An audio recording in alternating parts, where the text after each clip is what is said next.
బాగా పగలు పెట్టుకుందామా? వద్దు కదా, ఎవ్వరి మీద మనకి పగలొద్దు. రోమపత్రిక 12వ అధ్యాయంలో వచ్చిన ఏమని రాయబడి ఉంది? పగ తీర్చుకొనుట ఎవరి పని? దేవుని పని. పగ తీర్చుకుంటే నా పని అని మనం రాసుకోకండి, అని దేవుడు చెప్పారు అక్కడ. పగ తీర్చుకుంటే నా పని అని చెప్పేసి అక్కడ రాశారని నా పని అనకండి. ఒకసారంట సంఘంలో ఒక ఆవిడ నోవాహు అట్లు చేసిన రాయబడిందంట అక్కడ. తెలుసు కదా, ఈ వాక్యం విన్నారు కదా. నోవాహు అట్లు చేసాను అంటే అర్థం ఏంటి? దేవుడు చెప్పినట్లు చేశాను అని. ఓడని దేవుడు చెప్పినట్టు చేశాడు. కానీ ఆమెకి అర్థమైంది నోవాహు అట్లేసుకొని తిన్నాడు కాబట్టి ఇప్పుడు నేను ఇంటికి ఏం చేయాలి? అట్లు చేసుకొని తిందామని. బైబిల్ గ్రంథాన్ని జాగ్రత్తగా అర్థం చేసుకోవాలి. అలానే ఒకసారి కూడా మనకి రాసినటువంటి కొరందీకి రాసిన పత్రిక కదా, ఆ పాస్టర్ గారికి కొంచెం నోరు కొంచెం సరిగ్గా తిరక్క కొరంది అనేది కొంచెం ఒక రకంగా అన్నారు. ఆవిడ ఇంటికి వెళ్ళిన తర్వాత ఆయన అడిగారంట, వెళ్ళొచ్చావా చర్చి కంటే? ఆ వెళ్ళొచ్చానంటే ఏం చెప్పారంటే అది దెయ్యాల గురించి చెప్పారు. ఏ దెయ్యాలంటే అదే కొరందెయ్యాలి కొరివి దెయ్యాలంటున్నారు. ఆమెకి కొరందీలకి రాసిన పత్రిక అర్థం కాకుండా ఏదైతే కొరివిదెయ్యాల గురించి చెప్పారు రోజంతా. ఏం చెప్పారంటే అదేం చెప్పట్లా, కొరివిదెయ్యాలు తీయండి అన్నారు. బైబిల్ గ్రంథాన్ని అర్థం చేసుకోకపోతే అది మనకి ఏమీ ఉపయోగం ఉండదు. చాలా జాగ్రత్తగా మొత్తం మనకి ఎన్ని పుస్తకాలు ఉన్నాయి బైబిల్లో? అందరికి తెలుసు కదా. అందరి మనసులో ఎప్పుడూ కూడా గుర్తుపెట్టుకోవాల్సిన విషయం 66 పుస్తకాలు. 66 పుస్తకాల్లో పాత నిబంధనలు ఎన్ని ఉన్నాయి? 39. గుర్తుపెట్టుకోండి, 39 పుస్తకాలు పాత నిబంధన, 27 పుస్తకాలు కొత్త నిబంధన. ఎవరైనా అడిగితే చెప్పేవారిగా క్రైస్తవులుగా మనం ఉండాలి. అలాగే ఎంతమంది ఈ యొక్క 66 పుస్తకాలను రాశారు అంటే 40 మంది ప్రవక్తలు. 40 మంది ప్రవక్తలను దేవుడు ప్రేరేపించి దేవుని ఆత్మ ద్వారా 40 మంది ప్రవక్తలు ఈ 66 పుస్తకాలను మన కొరకు బైబిల్ గ్రంథంలో మన పరిశుద్ధాత్మ ద్వారా ఇచ్చారు. అలాగే ఎన్ని సంవత్సరాలు అంటే 1500 సంవత్సరాలు పట్టింది ఈ యొక్క బైబిల్ గ్రంథం మొత్తం తయారవడానికి. 1500 సంవత్సరాలు పట్టింది. ఇది ముఖ్యమైనటువంటి విషయాలు మనం ఎప్పుడు జ్ఞాపకం ఉంచుకోవాల్సినటువంటి విషయాలు. చాలా మంది నన్ను ఒక ప్రశ్న అడుగుతూ ఉంటారు అనమాట, ప్రార్థన ఒక 20 నిమిషాలన్నా చేసుకోండి అని నేను ఎవరితోనో చెప్పాను అనుకోండి. 20 నిమిషాలు ఏం చేయాలి సిస్టర్ అంటారు. 20 నిమిషాలు చేసే ప్రార్థన మాకేమీ కనిపించదు అని. ఇది కూడా ఒకటి చెప్పి నేను ముఖ్యమైన వంశంలోకి వెళ్ళిపోతాను. 5 నిమిషాలు మొట్టమొదటగా దేవుడిని స్తుతించండి. ఆయన ఎంత గొప్పవాడో, ఆయన ఈ సృష్టిని ఏ విధంగా సృష్టించాడో, ఆయన ఎంత ప్రేమ కలిగిన వాడో, ఆయనకు ఉన్నటువంటి సర్వోన్నతమైన అధికారాన్ని మనందరికీ తెలుసు. ఆయన ఎంత సర్వోన్నతుడు, ఆయనకున్న పేర్లన్నిటినీ, ఆయన రక్షకుడు, సర్వోన్నతుడు, ప్రేమామయుడు, కృపామయుడు, దయ కలిగిన వాడు, జాలి కలిగిన వాడు. ఇక మీకు ఉన్న ప్రతి పదం, మనం వాడే ప్రతి పదం దేవునికి ఉన్నటువంటి గొప్ప గొప్ప బిరుదులు. ఆయన సైన్యములకు అధిపతి, గొప్ప సైన్యములకు అధిపతి. ఇలాగ మీరు చెప్పి 5 నిమిషాలు ఆయన చేసిన మొత్తాన్ని నువ్వు స్తుతించటమే. ఒక 5 నిమిషాలు మొట్టమొదటికి ఏం చేయాలంటే దేవుణ్ణి స్తుతించుకుంటూ ఉండాలి. రెండవదిగా నీ పాపమును ఒప్పుకుంటూ ఉండాలి. నేను ఈ దినం ఏమేం చేశానో, ఈ నెలలో ఏం చేశానో, ఈ సంవత్సరాల్లో ఏం చేశానో అన్నిటినీ కూడా నువ్వు చెప్పుకుంటూ ఇంకొక 5 నిమిషాలు అవుతా. 5 నిమిషాలు సరిపోతాయి అసలు మనం చేసిన తప్పులన్నీ చెప్పుకుంటూ పోవాలంటే. కానీ ఒక 5 నిమిషాలు నువ్వు తప్పకుండా నీ తప్పులను ఒప్పుకుంటూ వెళ్ళాలి. మూడవదిగా దేవుడు అందరి కొరకు ప్రార్థించాలి. నీ కొరకు కాదు, అందరి కొరకు, నీ చుట్టుపక్కల ఉన్నటువంటి వారి కొరకు, అలాగే నీ యొక్క పరిపాలన చేస్తున్నటువంటి రాజుల కొరకు, అధికారుల కొరకు, వీరందరి కొరకు మరొక 5 నిమిషాలు ప్రార్థన చేస్తే వారికి మంచి జ్ఞానంతో నడిపించు దేవా. మాకు మంచి మీ యజమానుల కొరకు, మీకు ఇస్తున్న ఉద్యోగాల్లో ఇస్తున్న యజమానులు, మీ చుట్టుపక్కల బంధువులు, వీళ్ళందరి కొరకు, మీ స్నేహితులు, సంఘము, వీటన్నిటి గురించి ఒక 5 నిమిషాలు వస్తుందా లేదా? 5 నిమిషాలు ప్రార్థన వారందరి గురించి జ్ఞాపకం చేసుకుంటే ఇంకొక 5 నిమిషాలు అయిపోతుంది. ఆ తర్వాత అప్పుడు నీకు దేవుడు చేసిన మేలుకు కృతజ్ఞత చెప్పాలి. హల్లెలూయా. ఇంకో 5 నిమిషాలు ఏం చేయాలి? నీకు దేవుడు ఇప్పటి వరకు జీవితంలో ఇంత పాపాలు ఒప్పుకున్నావు, నువ్వు చేసిన ఎన్ని తప్పులు ఒప్పుకున్నావు. ఇప్పుడు నీ జీవితంలో నీ చిన్నతనం నుంచి ఎన్ని గుర్తుంటాను దానికి మేము చేసావయ్యా, వాటిలో నుంచి రక్షించావు, వీటిలో నుంచి రక్షించావు, కృతజ్ఞతలు, థ్యాంక్స్ గివింగ్ చెప్పుకుంటూ చివరిగా నీకేం కావాలో అడుగు. తప్పకుండా నీకేం కావాలో చివరి 5 నిమిషాలు తప్పకుండా నా జీవితంలో ఇది నాకు అవసరం ఉంది, నాకు ఇది కావాలి అని చెప్పేసి అప్పుడు గోజాడు నీ అవసరాన్ని దేవుడు తప్పకుండా తీరుస్తాడు. మన ప్రార్థన మొదలెట్టగానే నీ చిట్టా తీయకు. ఫస్టే ఏదో సరుకులకి చిట్టా రాసుకెళ్ళినట్టు నాకు అది కావాలి, మా అబ్బాయికి ఇది కావాలి, మా అక్కకి అది కావాలి, మా ఈ లేకపోతే నాకే ఉద్యోగము, నాకే ఇల్లు, ఇది మొట్టమొదటి నుంచి మొదలు పెట్టేసి ఆ తర్వాత నువ్వేం మాట్లాడడానికి ఏముంటుంది, నీకు ఇంకా అడగాల్సింది అయిపోయిందంట.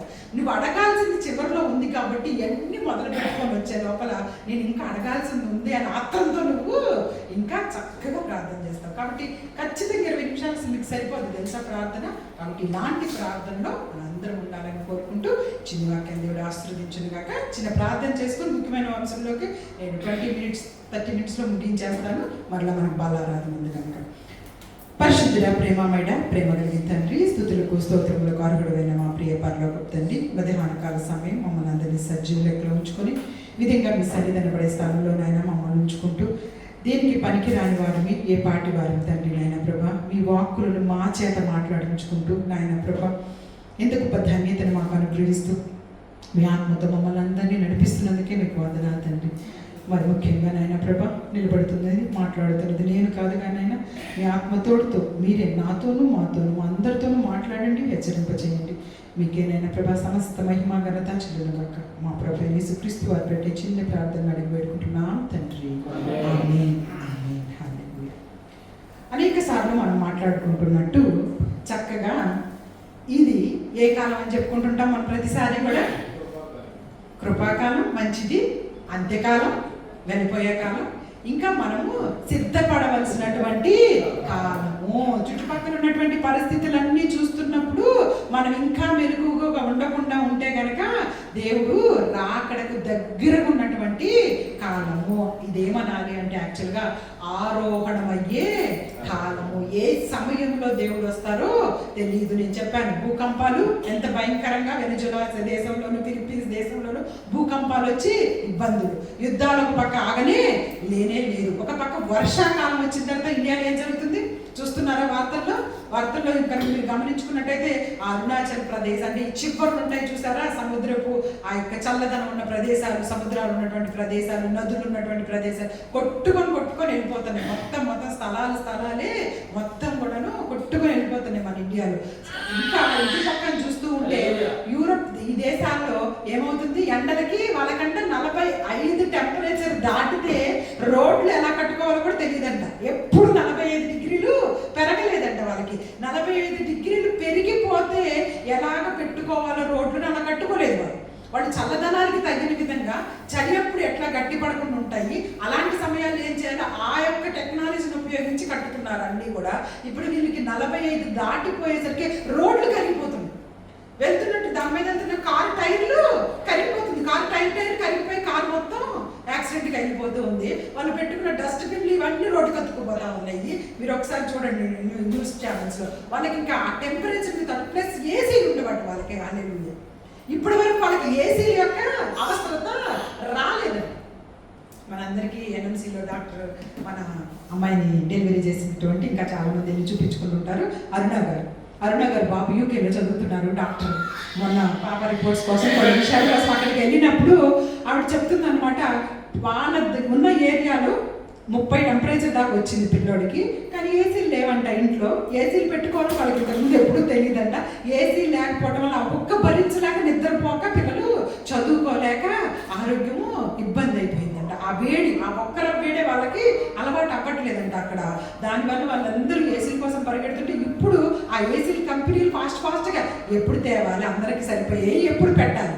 ఎందుకంటే ఎప్పుడు చల్లగా ఉండే ప్రదేశాలు అవి ఎప్పుడు చల్లగా ఉంటాయి. అవి ఎండాకాలం అనేది వాళ్ళకి అసలు తెలియదు. అలాంటిది ఈ సంవత్సరం మాత్రమే పెరిగిపోయినటువంటి ఉష్ణోగ్రతలు. ఇంతవరకు గదుల్లో ఏసీ లేకుండా ఉన్నారు అంటే అర్థం చేసుకోండి, వాళ్ళకి అసలు అవసరమే రాదు.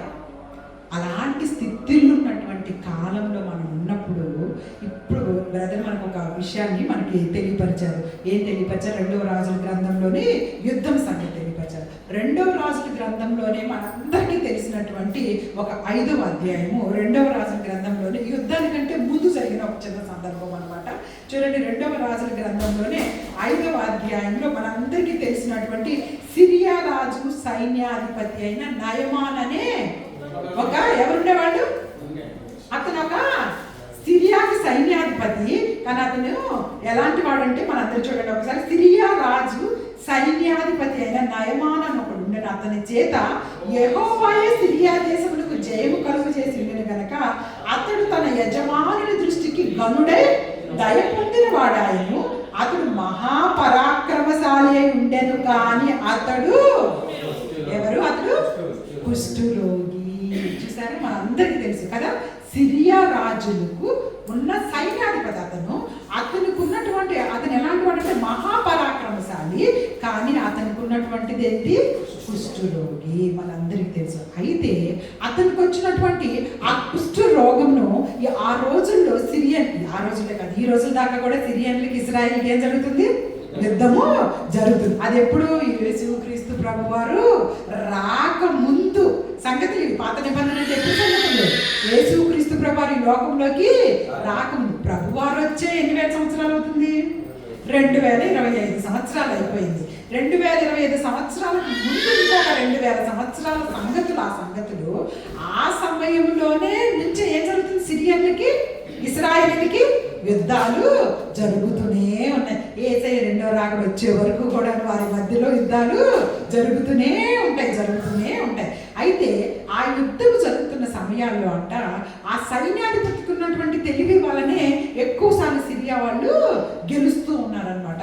అయితే అతని కుష్ఠరోగి. వీళ్ళు ఏం చేస్తున్నారంటే సిరియా వాళ్ళు గెలిచినప్పుడల్లా ఇశ్రాయేలు దేశంలో ఉన్నటువంటి వారందరినీ, ఎవరైతే ఏ దేశం వాళ్ళు అయితే ఓడిపోతారో ఆ దేశం వాళ్ళందరినీ వీళ్ళు ఏం చేస్తారు? పనివాళ్ళుగా తెచ్చేసుకుంటారు, వారికి దాసులుగా చేసేసుకుంటారు. అట్లా అక్కడి నుంచి వచ్చిన దాసి ఒక అమ్మాయి వాళ్ళ ఇంట్లో పనిచేస్తుంది. ఆ అమ్మాయి చూసింది, చూడండి ఒకసారి 2వ వచనంలో, సిరియన్లు గుంపులుగా బయలుదేరి ఇశ్రాయేలు దేశం మీదకి పోయుండిరి. వారు అచ్చటి నుండి ఒక చిన్నదాన్ని చెరగును తేగ ఆమె నయమానుకు భార్యకు పరిచారము చేయిచుండెను. హల్లెలూయా. ఇప్పుడు ఈ చిన్నది ఎవరి దగ్గర పనిచేస్తుంది? ఇశ్రాయేల్ దేశం నుంచి వచ్చిన ఆ పనమ్మాయి, ఆ చిన్న అమ్మాయి. ఆ అమ్మాయిని ఎవరికి పనికి పెట్టుకున్నారు? సైన్యాధిపతి నయమాను యొక్క భార్య కింద ఆమె పనిచేస్తూ ఉందన్నమాట. పనిచేస్తూ ఉంటే ఆమె చూడండి అక్కడ 3వ వచనంలో, అది షోమ్రోనులో ఉన్న ప్రవక్త దగ్గర నా ఏలిన వాడు ఉండవలని నేను ఎంతో కోరుచున్నాను. అతడు నా ఏలిన వానికి కలిగిన కుష్ఠరోగం బాగు చేయనని తన యజమానురాలితో అనెను. ఆ చిన్న అమ్మాయి తన యజమానుడికి కుష్ఠరోగం ఉందన్న విషయం తెలుసుకొని ఏం చెప్తుంది వాళ్ళ భార్యకి?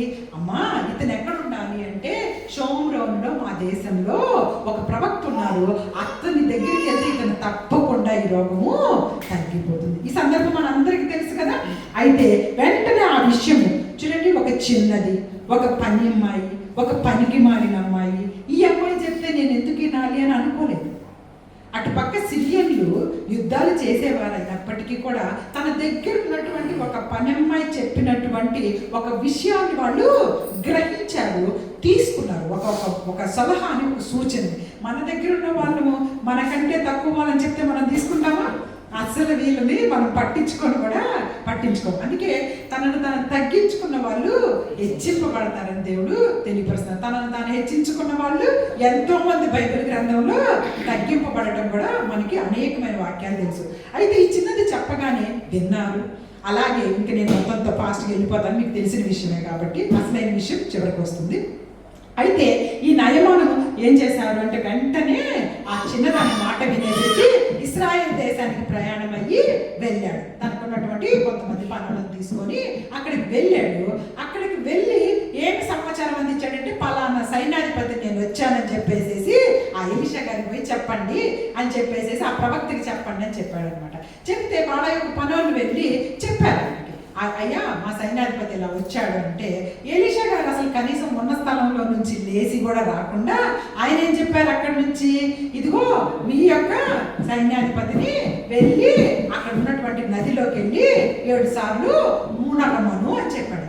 వెంటనే ఈ సైన్యాధిపతికి ఏమొచ్చింది? కోపం వచ్చింది.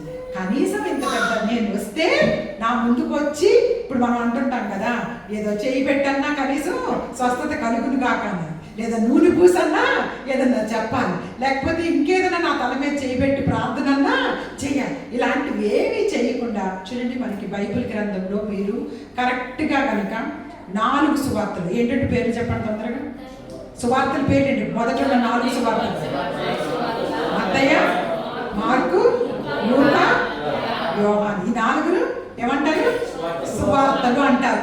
సువార్తలు అంటారు. ఆ 4 సువార్తలలో యేసుక్రీస్తు ప్రభు వారు ఈ భూమి మీద ఉన్నప్పుడు చేసిన అద్భుతాలు రాయబడి ఉంటాయి. హల్లెలూయా. తర్వాత పత్రికలలో జస్ట్ పౌలు గారు జ్ఞాపకం చేస్తుంటారు వాటిని. కానీ ఈ 4 సువార్తల్లో మాత్రం ఏముంటుంది? యేసుక్రీస్తు ప్రభువు నిజంగా ఆయన ఎదగటము, ఆయన పరిచర్య మొదలు పెట్టడము, పరిచర్యలో ఆయన చేసిన అద్భుతాలన్నీ కూడా రాయబడి ఉంటాయి. యేసుక్రీస్తు ప్రభువు చేసిన అద్భుతాలు మీరు కనుక అన్నిటిని గమనిస్తూ ఉంటే అందరికి ఒకే రకంగా అద్భుతాలు చేశారా? కొంతమందికి ఇప్పుడు గుడ్డివారు ఉన్నారు. ఒక గుడ్డివానికి ఏమో బురద కన్నుల మీద పూసి మరి నీకు కన్నులు తెరవబడును కాక, కొంతమందికి మాటతోటి నీ కన్నులు తెరవబడును కాక అని చెప్పేసి, కొంతమందికి నీకు నీ విశ్వాసమే నిన్ను స్వస్థపడించును కాక. ఇలాగ ఒక్కొక్కరికి కూడా దేవుడు ఒక్కొక్క రకంగా స్వస్థతను అనుగ్రహించారు. కానీ అందరికీ ఒకటే రకంగా నా చేయి పట్టుకొని లేకపోతే నన్ను పట్టుకొని లేకపోతే ప్రార్థన చేసి అవ్వరు. కాబట్టి నా జీవితంలో వచ్చే కష్టాలను బట్టి వాళ్ళకి చేసినట్టే మాకు రావట్లేదే, వాళ్ళకి జరిగినట్టే మాకు జరగట్లేదే అని అనుకోవద్దు. నీది నీకే, వాళ్ళది వాళ్ళకి. నీకు ఏ విధంగా ఆశీర్వాదాలు తీసుకురావాలో, ఏ సమయంలో తీసుకురావాలో ఆ సమయానికి దేవుడు ఆశీర్వాదాన్ని కుమ్మరిస్తారు. అంతేకాని వాళ్ళకు వచ్చేసాయి, వాళ్ళు అలాగే బతికారు, అయినా సరే వాళ్ళకు వచ్చింది నాకు రాలేదు అని పక్కన వాళ్ళ గురించి ఎప్పుడు కూడా ఆలోచన చేయకూడదు. అది బైబిల్ గ్రంథంలో దేవుడు చేసిన ఆశీర్వాదాలను బట్టి మనకు అర్థం అవ్వాల్సినటువంటి విషయం. ఇక్కడ నయమానికి చాలా కోపం వచ్చేసింది. చాలా కోపం వచ్చేస్తే అప్పుడు చూడండి, అక్కడ ఒక వచనం చూసుకుందాము, 10వ వచనం. ఎలీషా, నువ్వు యోర్దాను నదికి పోయి 7 మార్లు స్నానం చేయి, నీ ఒళ్ళు మరలా బాగే, నువ్వు శుద్ధుడు వగదు అని అతను చెప్పుటకు ఒక దూతను పంపాను. దూత అంటే మధ్యవర్తి అనమాట. అయితే అందుకు నయమాను కోపం తెచ్చుకొని తిరిగిపోయి ఇట్లా నేను అతను నా యొద్దకు వచ్చి నిలిచి తన దేవుడైన యెహోవా నామమును బట్టి తన చెయ్యి రోగముగా ఉన్న స్థలం మీద ఆడించి కుష్ఠరోగం మాన్పునని నేను అనుకుంటే, ఆయన అనుకున్నాడట, అలా ఊహించుకున్నాడు అనమాట. వచ్చి ఆయన ఏదో నా చెయ్యి పెట్టి అలాగే తీస్తాడేమో అనుకుంటే ఇతను ఇలా చేస్తాడా అని కోపం వచ్చింది. కానీ ఆ కోపం వచ్చిన తర్వాత కూడా నయమానుకున్న ఒక గొప్ప మంచి, అంటే ఆ సైన్యాధిపతికి ఒక మంచి ఇదేంటంటే చూడండి, అతను మరలా ఒకసారి 15వ వచనంలో వచ్చినటువంటి అప్పుడు అతను తన పరివారంతో కూడా దైవజనుల దగ్గరికి తిరిగి వచ్చి అతను ముందర నిలిచి చిత్తగించుము ఇశ్రాయేలు, దానికంటే ముందు మనం చదువుదాము 13వ వచనం. అయితే అతని దాసులలో ఒకడు వచ్చి, ఇది ముఖ్యమైన విషయం, అయితే అతని దాసులలో ఒకడు వచ్చి, నాయన ఆ ప్రవక్త ఏదైనా ఒక గొప్ప కార్యం చేయమని నియమించినట్లు నువ్వు చేయకుందువా? చూడండి, అయితే స్నానం చేసి శుద్ధుడు కమ్మని మాట దానికంటే మేలు కదా. చూసారు, మళ్ళీ ఇక్కడ ఒక దాసుడే, తన కింద ఉన్నటువంటి ఒక పనివాడే వచ్చి ఏం చెప్తున్నాడు, అయ్యా ఇంతకంటే గొప్ప పని ఏమైనా చేస్తే నీ రోగం తగ్గిదంటే చేస్తావా లేదా నువ్వు ఖచ్చితంగా. మనకి ఈ లోకంలో కూడా అన్ని ఆచారాలు మనం చూస్తూ ఉంటాం. అన్యుల్లో ఏమి తగ్గుతుందో ఏం పోతుందో తెలియదు. కొండ ఎక్కమంటే ఎక్కుతుంటారా లేదా? కొండ మోకాల మీద ఎక్కమంటే మోకాల మీద, చేతుల మీద ఎక్కమంటే చేతుల మీద ఎక్కి అంత దూరాలు వెళ్ళి వస్తూ ఉంటారా లేదా? అలాంటి పనులు ఏమైనా చెప్తే నువ్వు ఖచ్చితంగా చేసేవాడివి. నీ రోగం పోద్ది, నువ్వు అన్ని కొండలు ఎక్కి తొక్కు అంటే నువ్వు వెళ్ళి ఉండేవాడివే కదా. అట్లాంటిది ఏం చెప్పలేదు కదా ఆయన. ఒకవేళ అంత పెద్ద కష్టమైన పని ఆయన చెప్పనప్పుడు ఇది చిన్న పనే కదా, ఏమి ఒకసారి చేసి చూస్తే తప్పే ఉందయ్యా అని చెప్పేసి ఒక దాసుడు చెప్పేసరికి వెంటనే నయమాన్ గారికి మళ్ళీ తనకు కనులు తెరుచుకున్నాయి. వెంటనే వెళ్ళి ఆ నీళ్ళల్లో మునగటం, వెంటనే నయమాన్ యొక్క శరీరం ఎలా మారిపోయింది మనందరికి తెలుసు కదా. చూడండి అక్కడ 14వ వచనం, అతను పోయి దైవజనుడు చెప్పినట్టు యోర్దాను నదిలో 7 మార్లు మునగ అతని దేహం పసిపిల్ల దేహం వలె అయి అతడు శుద్ధుడాయను. హల్లెలూయా.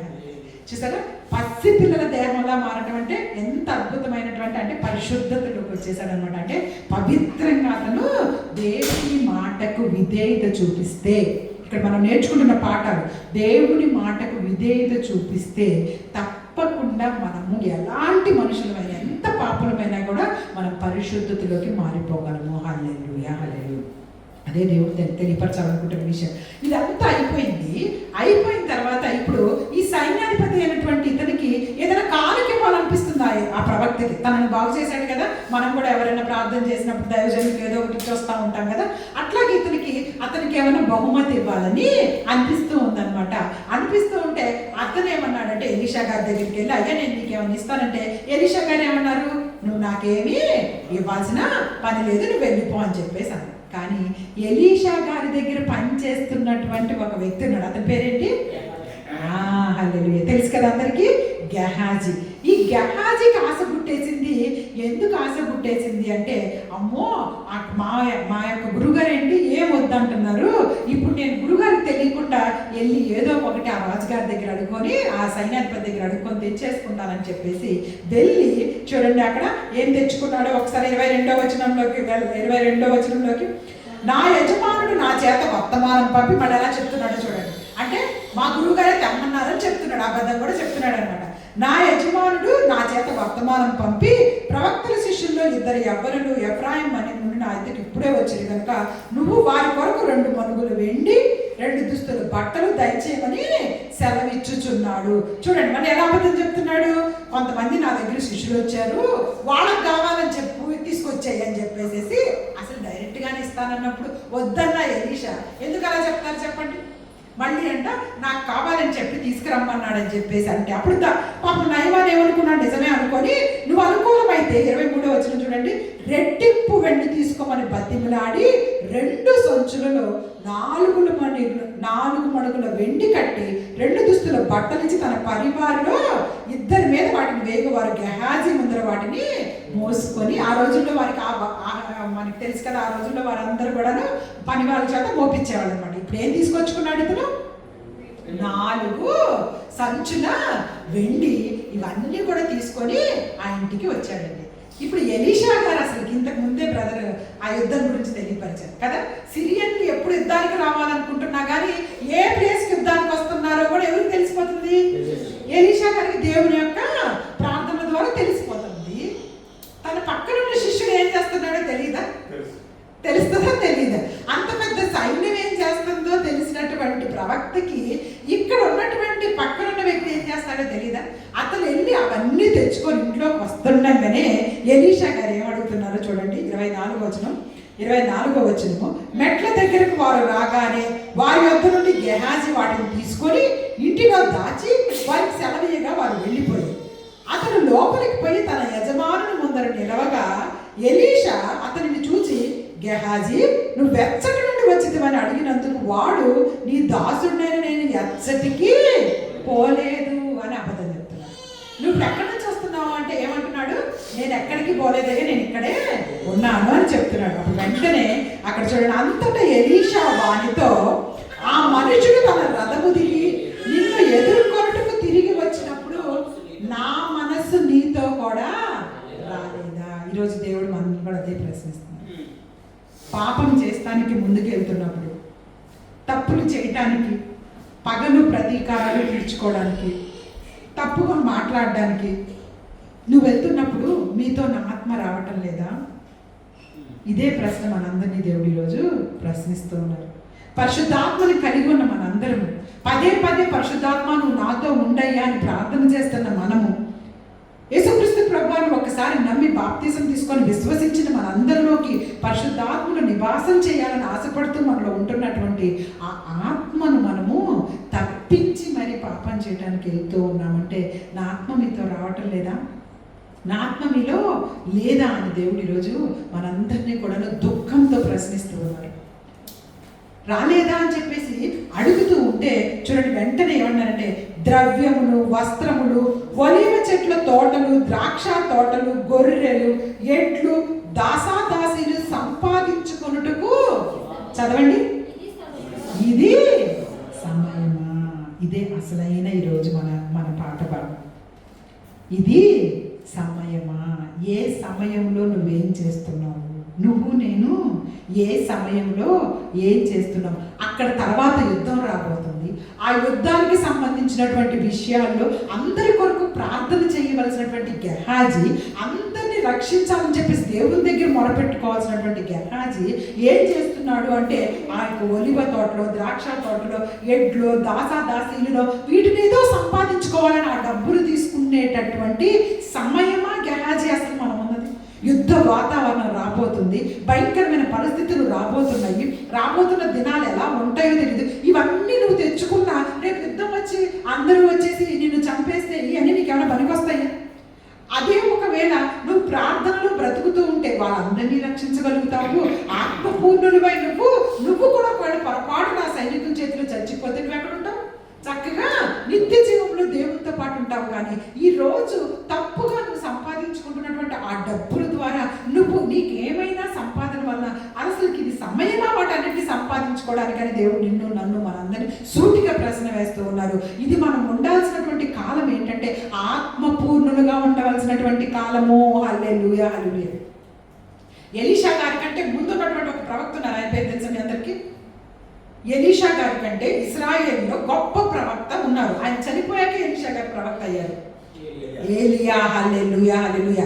ఏలియా గారు అనే ఒక గొప్ప ప్రవక్త ఉన్నారు. అంతకంటే ముందు ఏలియా గారు అంటే దేవుడు తీసుకెళ్ళిపోతూ, ఏలియా గారు చనిపోలేదు. ఏలియా గారి దేవుడే అగ్ని రథముల మీద తీసుకొని వెళ్ళిపోయారు. ఏలియా గారు వెళ్ళిపోతున్నప్పుడు ఎలీషా గారు ఏలియా దగ్గరికి వెళ్ళి, ఏలియా నీ తర్వాత నీ డబ్బులు నీ ధనము ఏడైనా దాచిపెట్టే చెప్పని అడగలేదు. ఏమడిగాడు?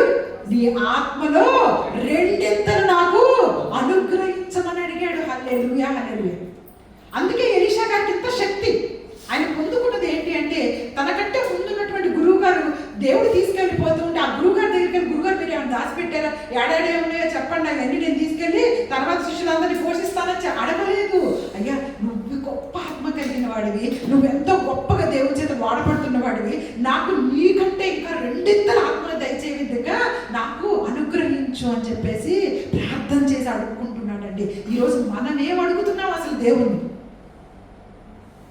నన్ను ఆత్మతో నింపయ్యా. ఈ దినాలు చూస్తుంటే భయంకరంగా ఉన్నాయి, ఈ మనుషులను చూస్తుంటే అందరూ మోసపూరితంగా ఉన్నారు, నేను ఎట్టు వెళ్ళిపోగలను, కాబట్టి దయచేసి నాకు నీ ఆత్మ తోడుంచి ఆత్మపూర్ణులుగా ఉంచి ఏ దినం నువ్వు వచ్చినా సరే నీతో పాటు ఎత్తపడే వాళ్ళలో నేను ఉండాలని చెప్పేసి మోకరించి ప్రార్థిస్తున్నావా లేదా?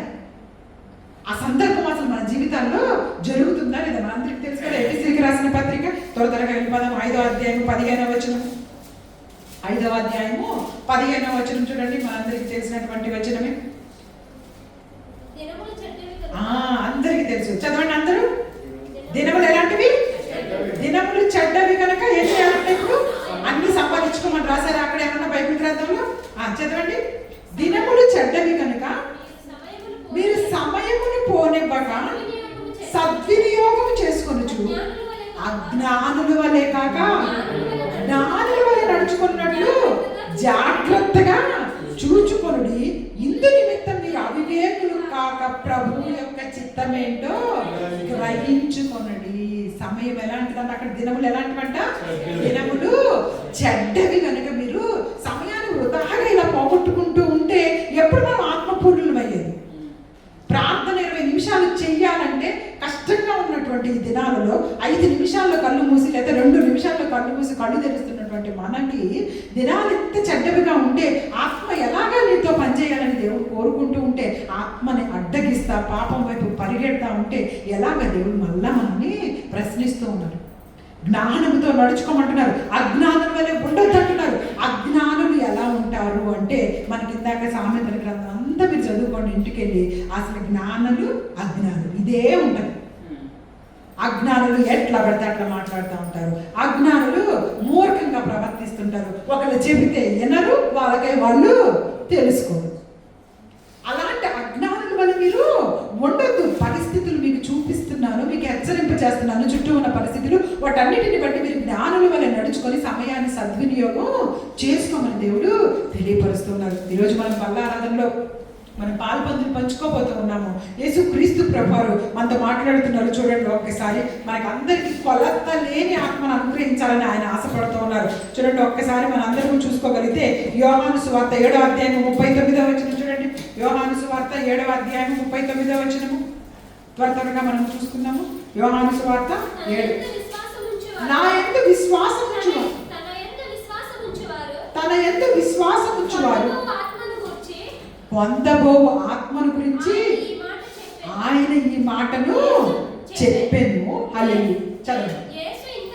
యేసు ఇంకను మహిమపరచబడలేదు కనుక ఆత్మ ఇంకను అనుగ్రహింపబడలేదు. అయితే ఆ ముందు 39వ వచనంలో తన యందు విశ్వాసం ఉంచువారు పొందబోవు ఆత్మ. ఇప్పుడు ఇంతకీ ఆత్మ మనలో ఉండాలంటే మనం ఏం చేయాలంటున్నారు?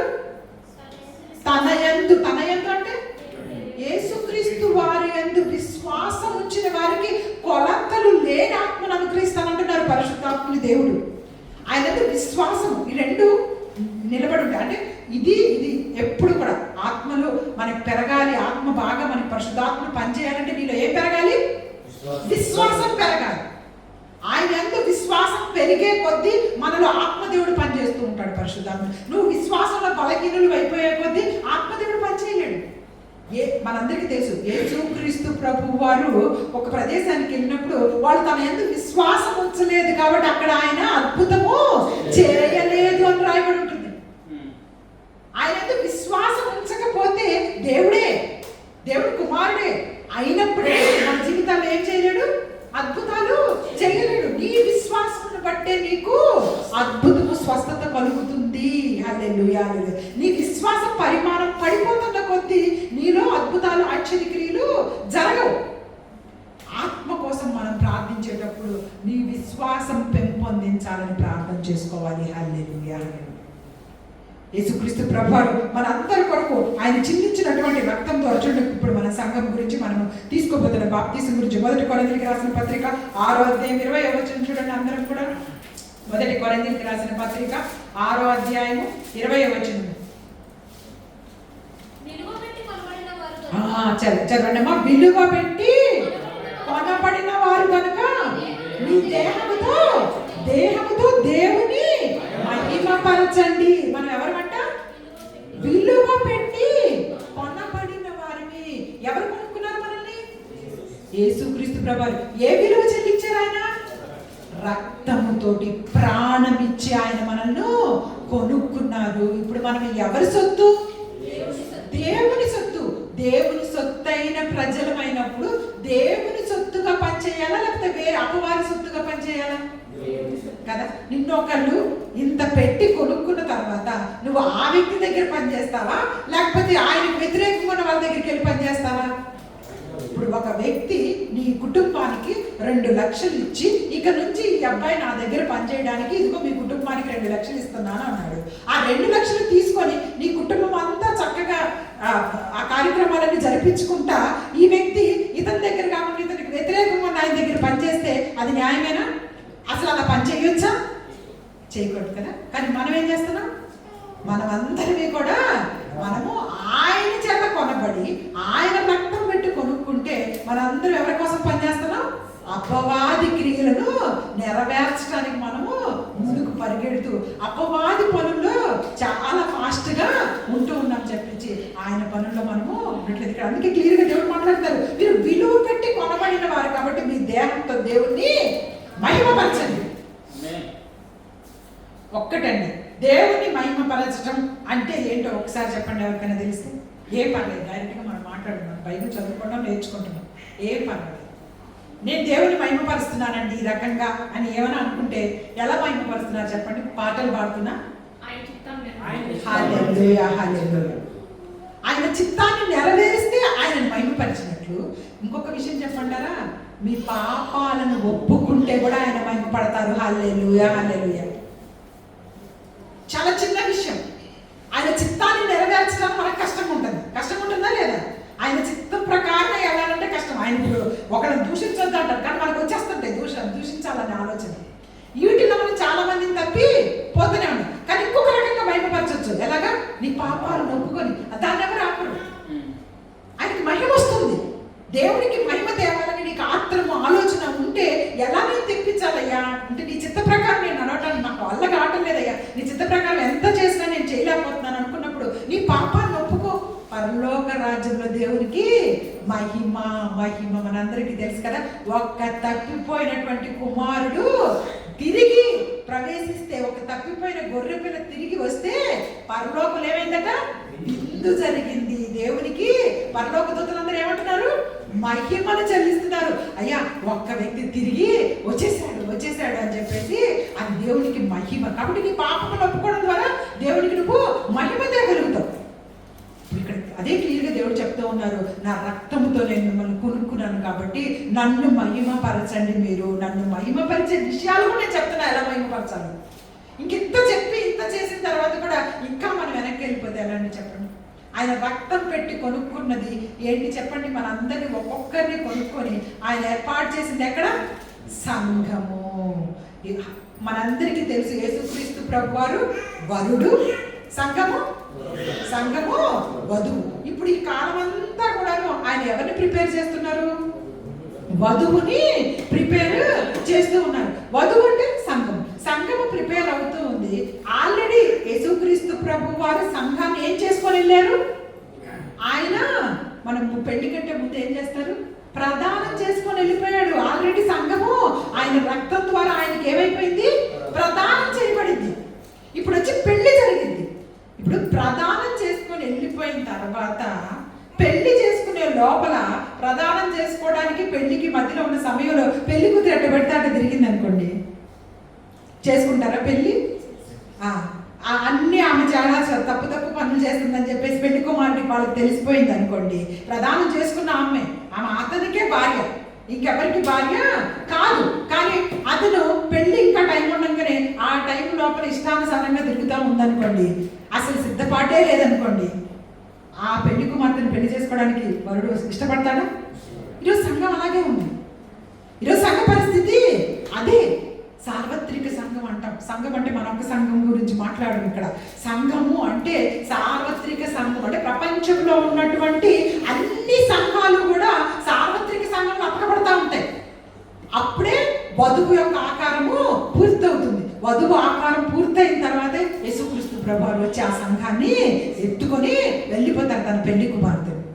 ఈరోజు ఆ సార్వత్రిక సంఘంలో మన సంఘం చిన్న సంఘంగా చేర్చబడింది అనమాట. అట్లా ప్రపంచంలో ఏ దేశాలు ఎన్ని భాషలు మాట్లాడాడు, అమెరికానా, ఆఫ్రికానా, లేకపోతే యూరప్, ఎన్ని దేశాల్లో ఉన్న వాళ్ళందరూ సంఘాలు అతకపడతా ఉన్నాయన్నమాట. కానీ ఒకటి అతకపడేసరికి ఇంకొకటి ఏమవుతుంది? పడిపోతుంది. ఒకటి వచ్చేసరికి ఇంకొకటి జారిపోతుంది. ఎప్పుడు అది పూర్తయ్యేది? వధువు ఆకారం ఎప్పుడు పూర్తవుతుంది? కాబట్టి దేవుడు కోరుకుంటూ ఉన్నారు, సంఘమునికి నేను శిరస్సుగా ఉన్నాను, మీరందరూ కూడా నాలో ఒక అవయవాలుగా మీరు పనిచేయాలని చెప్పేసి ఆయన రక్తము పెట్టి విలువ పెట్టి కొనుక్కున్న సంఘంలో మనందరము చేర్చబడ్డాం. కాబట్టి ఒక్క వచనం చూపించేసి ముగించేస్తాను. చూడండి, మనందరికీ తెలిసినటువంటి వచనమే. 1 కొరింథీయులకు రాసిన పత్రికలోనే 6వ అధ్యాయము 7వ లేకపోతే తిమోతి గారికి రాసిన పత్రిక చూసి ముగిద్దాం. 1 తిమోతి గారికి రాసిన పత్రిక 6వ అధ్యాయము 17-19 వచనాలు. 17-19 వచనాలు చదవండి. ఇది అందరూ చదవండి. అక్కడ వస్తుంది, ఇహమందు ధనవంతులైన వారు గర్విష్ఠులు కాక అస్థిరమైన ధనమందు నమ్మకుంచక సుఖముగా అనుభవించుటకు సమస్తమును మనకు ధారాళంగా దయచే దేవుని యందు నమ్మికించుటని ఆజ్ఞాపించుము. వారు ఇక్కడ ఇదే వాస్తవమైన జీవము సంపాదించుకొను నిమిత్తం రాబో కాలములకు మంచి పునాది తమ కొరకు వేసుకొనుచు మేలు చేయవారు, సత్క్రియలను ధనము గలవారు, ఔదార్యము గలవారు, తమ ధనములో ఇతరులకు పాలించువారై ఉండవలనని వారికి ఆజ్ఞాపించుము. చూసారా, ఇక్కడ మనందరికి ఇందాక గెహాజీ ధనం సంపాదించుకుంటుంటే దేవుడు ఏమన్నారు? ఇది తగిన సమయమేనా చెప్తున్నారు. ఇక్కడ భక్తుల గురించి తెలియపరుస్తూ వాళ్ళు ఈ లోకంలో అస్థిరమైన ధనం, ఈరోజు ధనం ఉంటుంది, రేపు పోతుంది. అలాంటి అస్థిరమైన ధనం ముందు నమ్మకం ఉంచుకోకుండా వాస్తవమైన జీవం ఎక్కడుందంటే వాళ్ళకి వాస్తవమైన జీవం, నిత్య జీవం ఎక్కడుంది? పరలోకంలో ఉంది. వాస్తవమైన జీవాన్ని సంపాదించుకునే నిమిత్తం రాబో కాలానికి మంచి పునాది తమ కొరకు వేసుకొనుచు మేలు చేయవారు, సత్క్రియలను ధనము కలవారు, ఔదార్యం కలవారుగా బ్రతకాలని దేవుడు తెలియపరుస్తూ ఉన్నారు. హల్లెలూయా, హల్లెలూయా. కాబట్టి ఈరోజు మనందరము కూడా సంఘములో ఆయన కడపటి ఆదాము, మనకి మొదటి ఆదాము గారు, ఆదాము గారి యొక్క దేనిలో నుంచి అవ్వ తయారు చేశారు? ప్రక్కటి ఎముకలో నుంచి తయారు చేశారు మొదటి ఆదాముకి. ఇప్పుడు కడపటి ఆదాము యేసుక్రీస్తు ప్రభువారు. యేసుక్రీస్తు ప్రభువారికి ఆయన రక్తం ఇచ్చి, అక్కడ పక్కటి ఎముకలో నుంచి భార్య వచ్చింది, ఇక్కడ ఆయన రక్తము ద్వారా సంఘం అనే భార్యను ఆయన సంపాదించుకున్నారు. హల్లెలూయా, హల్లెలూయా. కాబట్టి మనము మన సొత్తు కాదు, ఎవ్వరిని మన సొత్తు కానే కాదు. మనం దయచేసి మన సొత్తు అనుకొని మన ఇష్టానుసారంగా బ్రతకడానికి ఈ లోకంలో వీల్లేదు. మనల్ని ఆల్రెడీ ఆయన విలువ పెట్టి కొనుక్కున్నాడు. మనం ఆల్రెడీ ఇక్కడ ఒక యజమాని దగ్గర పనిచేస్తూ ఆ శత్రువు దగ్గరికి వెళ్ళి నువ్వు పనిచేస్తే ఎంత అసహ్యంగా ఉంటుందో, అలా అపవాదికి సంబంధించిన పనుల్లో ఉంటే దేవుడు కూడాను అంతే బాధపడుతూ ఉంటారు. కాబట్టి మనం ఎటువైపు వెళ్తున్నాము అనేది మనం ఒకసారి పరిశీలించుకుంటూ 2 కొరింథీయులకు రాసిన పత్రిక ఒక్కసారి 11వ అధ్యాయము 2వ వచనం. 2వ కొరింథీయులకు రాసిన పత్రిక 11వ అధ్యాయం 2వ వచనం. చదవండి. దేవాశక్తితో మీ ఎడల ఆసక్తి కలిగి ఉండి, ఎందుకనగా పవిత్రురాలైన కన్యకలుగా ఒక్కడే పురుషునికి అనగా క్రీస్తుకు సమర్పింపవలనని మిమ్మల్ని ప్రదానము చేసి తిని. కానీ సర్పము తన కుయుక్తి చేత అవ్వను మోసపరిచినట్లు మీ మనసులు చెరపబడి క్రీస్తు ఎడలున్న సన్నత నుండి పవిత్రత నుండి ఎట్లయినా తొలగిపోవునేమో అని భయపడుచున్నాను. చూసారా, నేను దైవాశక్తితో, పౌలు గారు ఏం చెప్తున్నారంటే దేవుని పట్ల ఉన్న ఆసక్తితో ఒక్క పురుషుడికి, ఒక కన్యకగా మన సంఘం అంతటిని తీసుకెళ్ళి నేను ఆయనకి పెట్టాలి, ఆయన ప్రదానం చేశాము, అలా ఉండాలని నేను కోరుకుంటూ ఉంటే, మీరేమో సర్పము ఆ దినాలలో అవ్వను ఎలా మోసం చేసిందో అలా సంఘాన్ని కూడా ఏం చేస్తుంది, సర్పము మోసము చేస్తుంది. కాబట్టి సరిగ్గా ఎవ్వరు కూడా ఉండలేని పరిస్థితుల్లోకి సంఘాన్ని గలిబిలి చేస్తూ ఉంది. కాబట్టి అలా చేస్తుందేమో అని పౌలు గారు అప్పుడే భయపడుతున్నారు. ఆ రోజే భయపడిపోతున్నారు. చూడండి, క్రీస్తుకు సర్పము తన కుయుక్తి చేత అవ్వను మోసపరిచినట్టు మీ మనసులు చెరపబడి క్రీస్తు ఎడలున్న సన్నత నుండి పవిత్రత నుండి తొలగిపోలేమో అని భయపడుచున్నాను. అదే ఈరోజు జరుగుతూ ఉందన్నమాట. కాబట్టి సంఘంలో నువ్వు నేను చేర్చబడిన తర్వాత సంఘ పరిచర్య పనుల్లో మనం జాగ్రత్తగా ముందుకు వెళ్తూ మనందరం కూడా సంఘాన్ని గట్టి పునాదుల మీద నిలబెట్టుకొని, దేవుడు మనకు రెండవ రాకడ, ఇది ఆరోహణ కాలం, తొందరగా ఆత్మపూర్ణులు అయిపోవాల్సిన కాలం, ఇంకా వేరే ఆలోచించుకోవాల్సిన కాలము కానే కాదు. కాబట్టి ఇలాంటి సమయాల్లో మనందరము కూడా ఇదిగో మనం ఇంకా బాప్తీసం తీసుకొని, వాళ్ళు ఎవరైనా ఉంటే త్వరపడి తొందరగా బాప్తీసం తీసుకొని ఆయన విశ్వాసం ఉంచి ఆయన మనల్ని విలువ పెట్టి కొనబడ్డారు. కాబట్టి రక్తముతోటి మనందరం చాలా జాగ్రత్తగా మనం ప్రవర్తించాలి. అలాగే మనందరము కూడాను ఇది ఎటువంటి సమయమో జ్ఞాపకం ఉంచుకోవాలి. అక్కడ గెహాజీని అదే ఆజ్ఞాపించారు ఎలీషా గారు, ఇది సమయమా, ఇది దేనికి సమయం? ఇందాక మనకి దినములు చెడ్డవి కనుక సమయమును పోనించుకోకుండా మనము అజ్ఞానుల వలె కాకుండా జ్ఞానుల వలె మెలుగుకోవాలి. అలాగే ఇంకా మనందరికీ తెలిసి ఇదే అనుకూల సమయము, ఇదే రక్షణ దినము. ఎందుకు రాయించారు చెప్పండి ఆ మాట? ఏ రోజు నువ్వు ఈ మాటలు వింటున్నావో అదే అనుకూల సమయం. ఆ రోజే మారిపోవాలి అంతే. ఇంకా మళ్ళీ ఇంకొక రోజు నువ్వు ఎదురు చూడాలి. ఇదే అనుకూల సమయము, ఇదే రక్షణ దినం. కాబట్టి ఈ దినం మనందరము కూడా బాప్తీసంలో పొందుకున్న ప్రతి ఒక్కరము బలలో చేపెట్టబోతున్నాము. మనల్ని మనం పరీక్షించుకొని మన పాత పాపాలు, మన రోత జీవితం నుంచి విడుదల కలగాలని కోరుకుంటూ, మరొకసారి మళ్ళీ పాప జీవితంలోకి వెళ్ళకూడదని ఆయన దగ్గర మనందరము కూడా మొరపెట్టుకొని ఈ యొక్క బలలో పొందాలని ప్రార్థిస్తూ ఈ చిన్న వాక్యాన్ని దేవుడు ఆశీర్వదించి దీవించును గాక. ఆమేన్. God bless you.